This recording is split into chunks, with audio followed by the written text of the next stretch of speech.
Good day, welcome, and thank you for joining us. You're watching Open Studio right here on Cape Town TV. My name is Danny Kamba. I've got a good show for you today because it's all about sports and recreation. And joining me in studio today is an amazing gentleman who goes by the name of Mark Nicolson. All right, he is the co-founder of an organization called the Lavender Hill Sports and Recreational Foundation. So many of us, when we hear Lavender Hill, it's always, what you doing there? But Mr. Nicholson is here to tell us everything positive about Lavender Hill. So, welcome to the show. Thank you very much for having me, Danny. Oh, no, you're welcome. So, um, I don't want to assume, but I'm guessing you were born and raised in Lavender Hill? No, I was actually born in Kevda village. It's very close to Lavendale, but we moved to Lavendale something like about 38 years ago. We moved to Lavendale. I'm myself and my brother, and then three sisters. We were born and raised in Kevda village. My father passed away when I was about 5 years old, so I didn't really have a life with my dad. But my mother was the father as well, and we were reared up very strict by my mother because of the fact that she needed to look out for us in many ways. And I'm the third eldest. I've got my sister is a bit older than me, and then my eldest brother, and then my two baby sisters. And when we moved to Lavendale at the age of about 16 or so, yeah, things turned for the worse for me. I became drug addicted, started smoking pot, and then it actually moved over to mandrakes and marijuana, and I became drug addicted. It became a bit worse, actually, especially staying in Lavendale.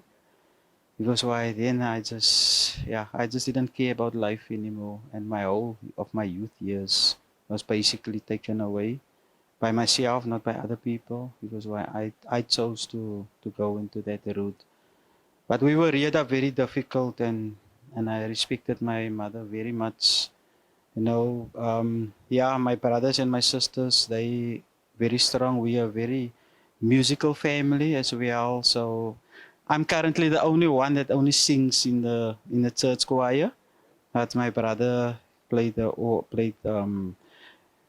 recorder. My sister's a violinist as well, and my brother's two sons, they both play the trumpet, trombone as well. So yeah, that's just a brief part of who I am. I'm 51 years old. Okay. Oh, wow. I'm married. I've Yeah. got I've got five children, three sons and two daughters.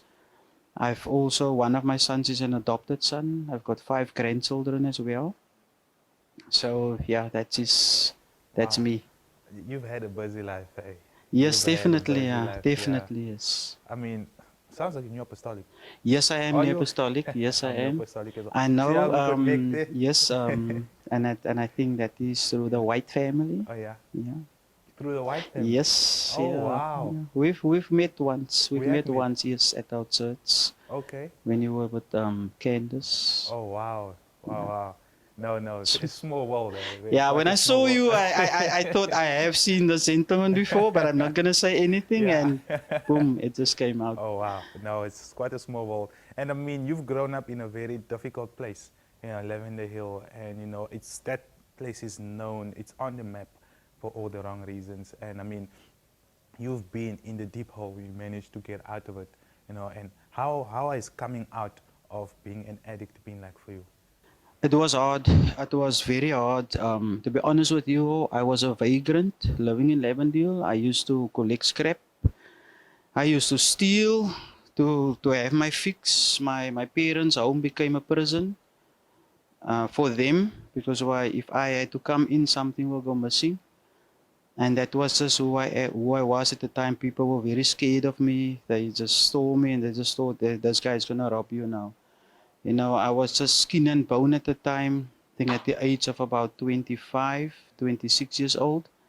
I was so deep into it and I just couldn't get out. And I knew that my parents, my mother was praying for me. My brother was always telling me, I'll pray for you. You will come right one day. And then, yeah, my turning point in my life was actually a very harsh one. I accidentally got shot with a rubber bullet at close range by a policeman while I was standing and watching some gang violence. And yeah, the guy actually accidentally shot me, and then they took me to the day hospital, and the doctor actually looked at me and he actually said to me, "My friend, you are gonna die if you don't stop what you're busy with." I weighed something like 38 kilograms, 38 to 40 kgs. That was my weight as a 25-year-old. So I can imagine how skinny I really was. And then I came back home and I was just laying there. My wife was so on my case as well, and she's still the same wife that I'm with now, who's been carrying me through in my drug addicted life.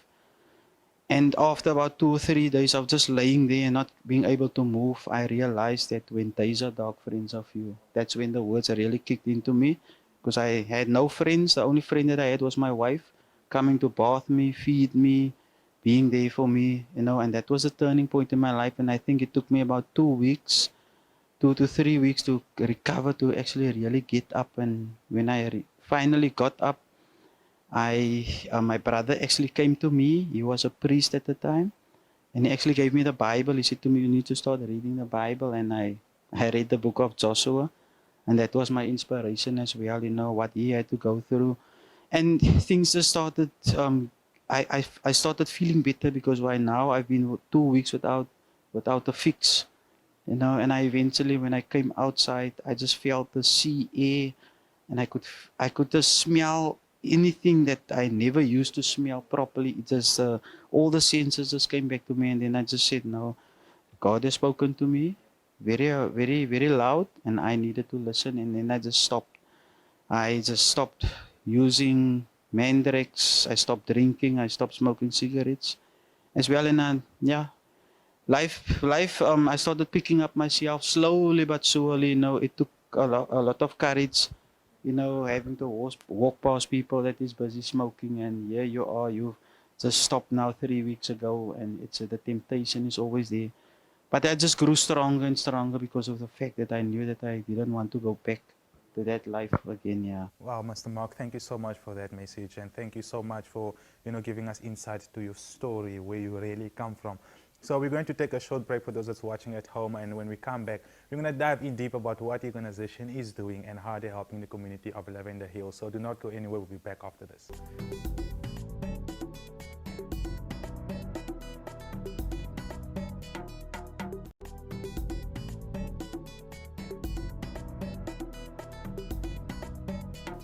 All right, guys, welcome back. You're watching Open Studio right here on Cape Town TV. My name is Danny Kambo. I've got Mark Nicolson with me today in studio, who's from the community of Lavender Hill. Well, before the show, we spoke a little bit more about his lifestyle, where he's been and where he's heading, and also the impact he's doing in helping the community of Lavender Hill through an organization called Lavender Hill Sports and Recreational Foundation. Am I on point? Yes. Oh, yes. All right, so just to continue with our conversation, speaking about the organization, it speaks about sports and recreation. And, South Africans, young people, they are very, very talented people. And how is your organization, working or trying to assist and lift up the community of Lebanon? Okay, the Lavendale Sports and Recreational Foundation was actually, the name change came into effect in 2018. It was previously, since 2003, we had a family sports club, and we had to take the name change due to the fact that we didn't want to lose the identity of Lavendale, and obviously also of the club status. So we changed the name, and then we became registered with CIPC. And our organization is mainly about sports and recreation. And when we speak about sports and recreation, we speak about, there's a broader part of speaking about, it's football. We've got 244 football players registered with SAFA Cape Town. We've got 56 netballers who is currently being registered with the Western Province Netball Association. We've got 14 children between the ages of 13 and 15 who's part of the Cape Town Carnival. And our group name in the Cape Town Carnival is actually Breaking the Curse of Gun Violence. That is basically our name. We've also got some longboarders. It's a half a meter, 500 millimeter skateboard that we've received from somebody. Now we're having the girls do the riding with us with the skateboards as well. We've got currently we've got gardeners. I've got 5 13-year-old boys who I'm trying to recruit to become farmers actually within the Lavendale area. And we do just about everything. It's not only about the sports, it is about the wellness of the children as well. And myself being a priest, currently I do the spiritual part of our kids as well. We go visit their homes. And the sports club is just there for everybody, and not only for the children but for adults as well. So we go around, do checkups on our adults, on our disabled as well, check if there's anything that they need. And we've got a few kids who we call street champions. They will take meals to the adults. They will go and check up on them if there's anything that they need, if there's anything that we can do. And yeah, the club is actually it's grown immensely. We've got our soccer divisions is from ages under 8, under 10, under 12, under 14, under 16, under 18. We've got 2 senior teams, an A and a B team as well.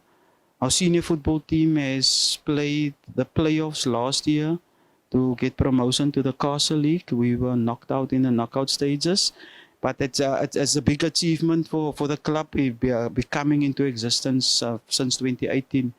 We have achieved a lot and we've worked very hard, and I can only thank the management. I actually want to mention their names. Mr. Hilton Ludik, who's also one of the co-owners of the club. He's a law enforcement inspector. Then there's my other friend, Mr. Ruben Branches, who's got a small building business. The 3 of us are actually the owners of the sports club. But then we've also got directors within the foundation, which is Faika Hassant and then Nabuwia Muller. We are the directors. There's a lady who's basically doing a lot for us also. It's Miss Natalie. And yeah, we've got the coaches, Rafi, Cliffy, we've got Frankie, we've got Boy. These guys are all putting in a lot of effort to try and change the lives of. If you look at our senior football team, these are guys that used to come home on a Thursday evening. They get dressed, they wash, they get dressed. Then their girlfriends or their wives see them on a Monday because they're going out partying. And these guys are now currently, every night, they make sure that they let us know, look, guys, I'm at home, eh? I'm going to go at home after training. I'm going straight home. On a weekend, on a Saturday, we can message them. We even took the stance as to go to their homes on a Saturday evening. I'm just coming to check up if you guys are at home. No. He's laying in bed, and this is a change that we start to bring within Lavendale, and not only within Lavendale, but within people's lives. Our main aim is to change lives as well. We've got some youngsters. We've got 2 17-year-old boys who will be playing in Spain in the Alicante Cup. They've been selected out of a group of about 200 kids. So yeah, that's also one big achievement. Last year we've had a 10-year-old girl being the player of the tournament for the Western Province Netball Association, and she has been linked to going on a trial for the Western Province Netball Association under 12 team. And yeah, we've been very busy. Yeah, it's hard work. It's no jokes. None of us is getting paid. I'm not getting a wage from any organization to do what I'm doing. I currently have a day job as well. And I can thank my boss, Mr. Jeremy Wiley. He's been very supportive of us as well. He has messaged me to say I need to work in the time that I'm spending here now. But yeah, very supportive through the company as well. Wow, I mean, you've mentioned a lot that's happening, and really, like you mentioned earlier on, there is lots of talent in Lavendale, Yes. and it goes all the way from small kids to seniors, and also the disabled, Yes. which is amazing. We're going to take a Yes. short break, and when we come back, I just want us to speak a little bit more about the disabled, the ones that's always being put aside and nobody really hear about or Yes. see about, and how you're helping them also make a difference in their lives. Yes. If that's okay. So guys, Yeah. for those that's watching at home, I urge you to not go anywhere. We'll be back after this, so stay tuned. See you now.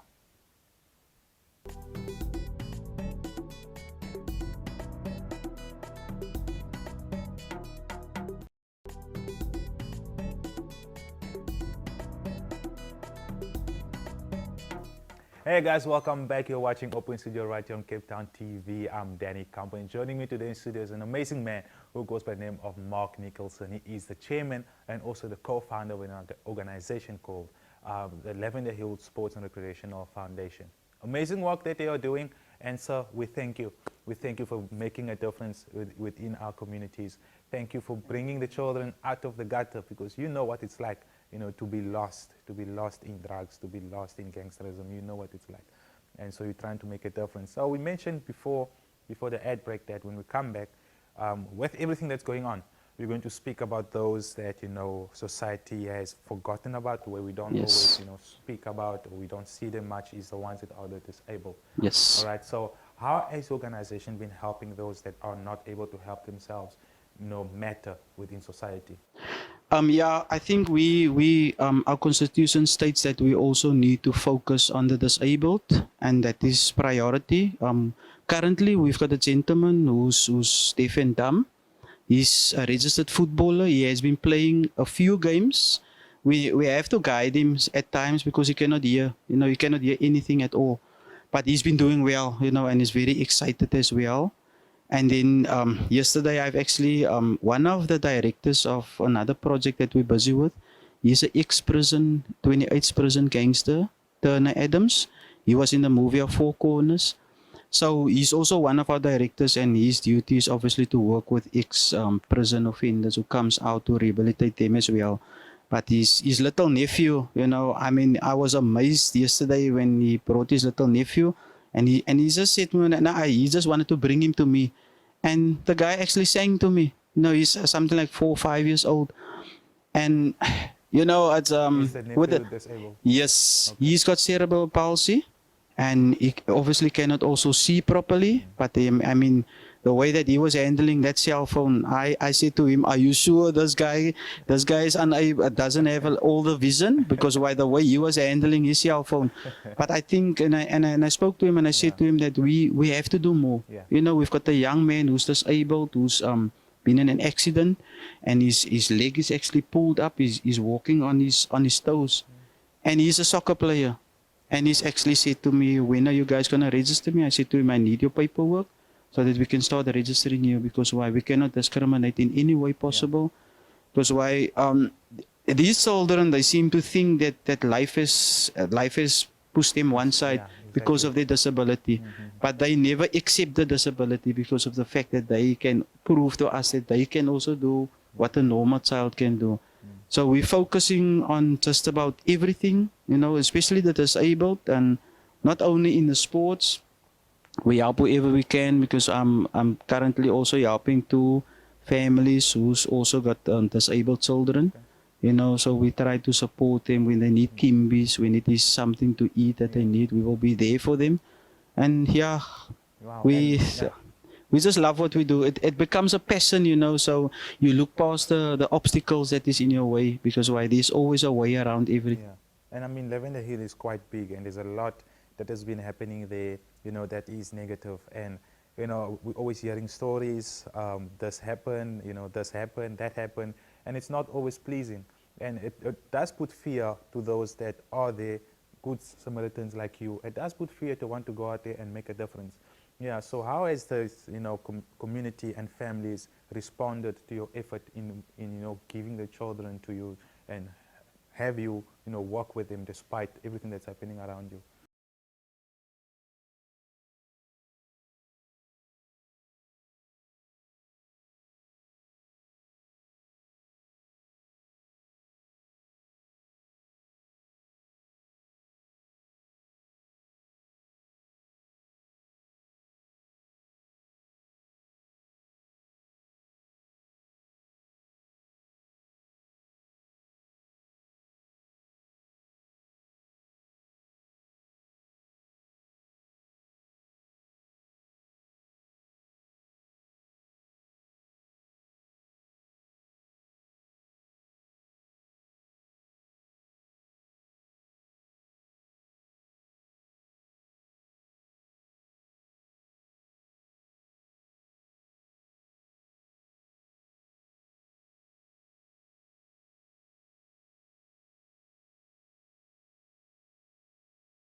And you mentioned that you've got no, you don't get a salary from this, you know, and you know, to run a project like this, you need money, you need funding, you need assistance.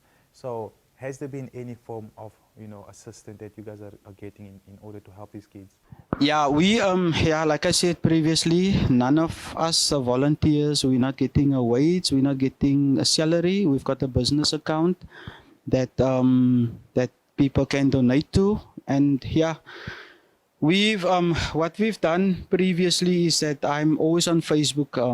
Our evangelist at church, when he sees me, he calls me Mr. Facebook, because every day I'm posting on Facebook and making the people know what it is that we are doing. We haven't received any funding since before COVID-19. When COVID-19 hit us very hard, then people started donating. We've had an organization that donated 10,000 Rand. It's a company, Siva Logistics. They've donated 10,000 Rand into our business account, and that was currently, the money is up because we had to use the money to buy food supplies. We have one amazing organization called Lavender 6. It's something like about 15 individuals from Plumstead who's come together, and they started Lavender 6, and they've been supporting us. So we receive our vegetables through them from Yebo Fresh. They drop our vegetables for us like once a week. And then they obviously also collect, drop some dry stuff for us. We've had people dropping off stuff for us, food supplies, that we can actually really just see that now we're gonna make decent food for the people. You know, we do porridge as well in the morning for the kids, and then we do the breakfast in the afternoons now that the schools is open. But we've had help and we haven't had help. There were times that we thought, where is the help gonna come?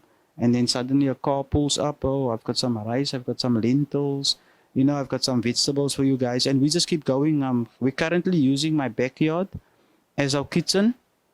But it's yeah, it's been a long journey. It's been very tiring, but it's been amazing as well. God has been good to us, you know, and that we can up until today still feed, you know. I'm just saddened that I was never able to give to our volunteers anything, but I was lucky that my boss actually, during the lockdown when I wasn't working, I could receive my wage every month, you know, so I could give them from the money that I've been paying. I could tell them, okay, guys, it's just something for you to just carry on or to take home. Wow, thank you. Thank you very much, Mr. Mark. Thank you for your heart. Thank you for the person that you are. And thank you for what you're doing within the community of Lavender Hill. I'm sure it's making a great impact and a great difference to the people of Lavender Hill. And for those that are staying in Lavender Hill right now, show your appreciation. Go and look them up. It's the Lavender Hill Sports and Recreational Foundation. And see what you can do to help, you know, bring up this community to a better place. So thank you so much for coming through, sir. First Thank of all, you. Thank you guys. Thanks for having me. Oh, you're welcome. So from the Cape Town TV crew and from my side, thank you so much once again. Till next time. Bye-bye. Thank you very much.